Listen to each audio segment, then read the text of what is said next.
இன்றைக்கி bread omelette எப்படி செய்கிறதுன்னு பார்க்கலாம் வாங்க. அதுக்கு ப்ரெட்டு, ஒரு முட்டை, ஒரு கப்பு பால், சுகரு, கீ எல்லாம் எடுத்துக்கிறோம். நம்ம ஸ்டார்டிங்கில் என்ன பண்ணுறோன்னா முட்டை எடுத்து உடச்சி ஊற்றிக்கிறோம். அதோடு நம்ம அரை கப்பு பால் எடுத்துக்கிறோம், 2 ஸ்பூன் ஜீனி சேர்த்துக்கிறோம். நல்லா மிக்ஸ் பண்ணிக்கணும் அதை. அதுக்கப்புறம் நம்ம தோசைக்கல்லை ரெடி பண்ணி வச்சுக்கிறோம்.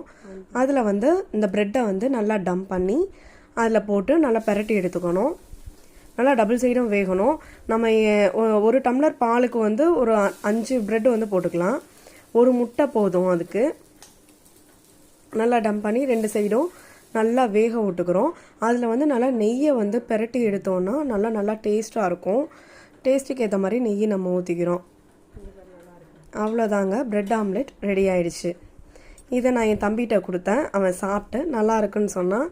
இதே மாதிரி நீங்களும் ட்ரை பண்ணி பாருங்கள் வீட்டில். ஈவினிங் ஸ்நாக்ஸ்க்கு சூப்பராக இருக்கும் இந்த பிரெட் ஆம்லெட்.